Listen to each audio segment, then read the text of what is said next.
El gasto cardíaco es el volumen de sangre eyectado por el corazón en cada minuto. Se expresa en mililitros por minuto o bien en litros por minuto. Esto depende de la frecuencia cardíaca y el volumen sistólico. El gasto cardíaco es el factor más importante que determina el VO2 máximo. Puede incrementarse cerca del 20% con el entrenamiento de resistencia. En atletas de élite de resistencia puede alcanzar durante el esfuerzo máximo 35 litros de sangre por minuto, lo cual puede ser el doble de una persona sedentaria promedio.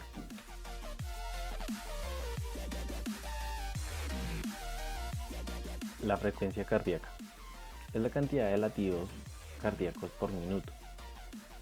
Se considera como el factor más importante que incrementa el gasto cardíaco durante el ejercicio. En el ejercicio dinámico, la frecuencia cardíaca se incrementa a la par con la intensidad del ejercicio y junto con el consumo del oxígeno o VO2 máximo, hasta que se alcanza la meseta del mismo VO2 máximo, aunque algunas investigaciones han encontrado que esta variable muestra un incremento no lineal con la intensidad antes de alcanzar el VO2 máximo.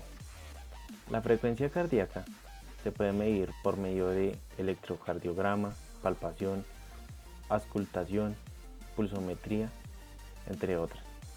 La frecuencia cardíaca en reposo se debe tomar o se debe medir en una posición de acostado y relajado. Durante el ejercicio de intensidad submáximo, la frecuencia cardíaca se eleva y luego se estabiliza cuando los requerimientos de transporte de oxígeno de la actividad han sido satisfechos. A intensidades más elevadas, cercanas a la máxima, la estabilización de la frecuencia máxima toma más tiempo y es más difícil de alcanzar. La frecuencia cardíaca, típicamente en estado de reposo, es de 60 a 90 pulsaciones por minuto y se puede elevar hasta una frecuencia máxima de 200 latidos por minuto o más. Este valor dependerá de la edad y del nivel de entrenamiento que tenga la persona. Valores inferiores a 60 latidos por minuto indican bradicardia y superiores a 90 latidos por minuto indicarán taquicardia. Los atletas de resistencia que realizan ejercicios rítmicos con grandes masas musculares tienden a desarrollar un tipo de hipertrofia ventricular caracterizada por la dilatación del ventrículo.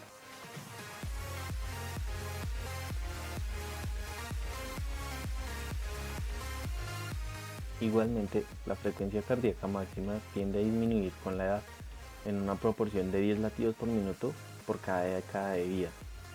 Es decir, para 20 años 200 latidos por minuto, para 30 años 190 latidos por minuto, para 50 años 170 latidos por minuto, para poner un ejemplo. En base a esto, se creó y es muy utilizada la fórmula de 220 menos la A en años.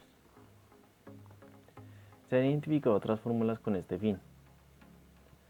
La medición exacta de la frecuencia máxima se logra al realizar un esfuerzo incremental hasta un máximo que involucre grandes masas musculares y no es adecuado determinar esta variable en personas sedentarias y de avanzada edad por los posibles riesgos de salud. La importancia de la frecuencia cardíaca para la prescripción del ejercicio. La frecuencia cardíaca es una herramienta valiosa para la prescripción del ejercicio, ya que se han establecido porcentajes a partir de la frecuencia cardíaca máxima para lograr determinados efectos mediante el ejercicio o el entrenamiento. Conociendo los valores de frecuencia cardíaca máxima y la frecuencia cardíaca de reposo, se logra calcular la reserva de la frecuencia cardíaca. Es decir, se toma la frecuencia cardíaca máxima, se le resta la frecuencia cardíaca en reposo y el resultado será la frecuencia cardíaca en reserva. La frecuencia cardíaca en reserva permite establecer de forma individualizada de zonas de entrenamiento para lograr mejorar la condición física aeróbica y anaeróbica. Conociendo la frecuencia cardíaca de reserva se puede trabajar a diferentes porcentajes de esta para lograr diferentes efectos metabólicos en el cuerpo y diferentes adaptaciones al ejercicio. Es decir, que si se trabaja del 90 al 100%, se logrará una mejora de la capacidad anaeróbica mediante la implementación de ejercicios interválicos y de repeticiones. Si trabajamos del 80 al 90%, elevaremos el VO2 máximo mediante la implementación de métodos interválicos. si trabajamos del 60 al 80%, mejoraremos la resistencia cardiorrespiratoria, implementando métodos continuos e interválicos. Y si trabajamos del 40 al 60% de esta frecuencia cardíaca de reserva, utilizaremos mayormente grasas y removeremos lactato mediante métodos de entrenamiento continuos.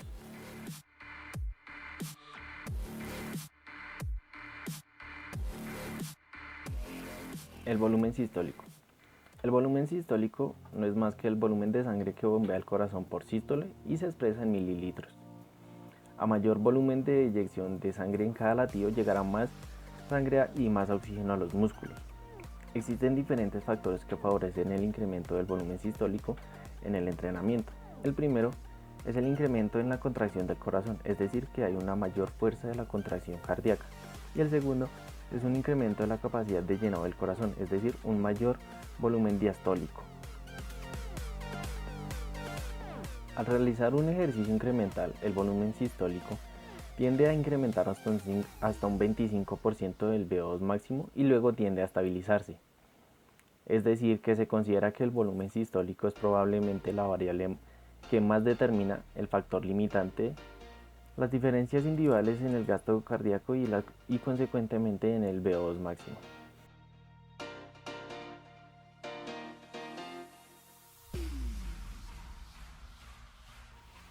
La tensión o la presión arterial. ¿Qué es? Es la presión que ejerce la sangre contra las paredes internas de las arterias, que se puede medir mediante un tensiómetro.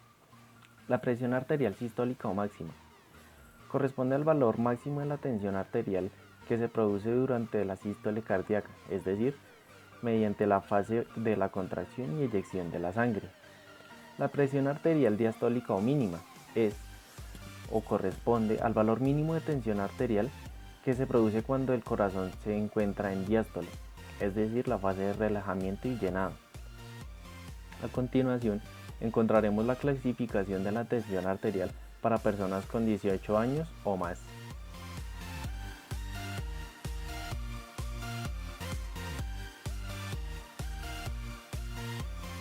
Una vez conociendo qué es la tensión arterial, se pueden realizar diferentes cálculos, como por ejemplo, la presión arterial media o la PAM.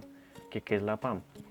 Es la presión arterial efectiva para que la sangre fluya a través de los capilares en diferentes tejidos corporales y se puede hallar mediante la siguiente fórmula.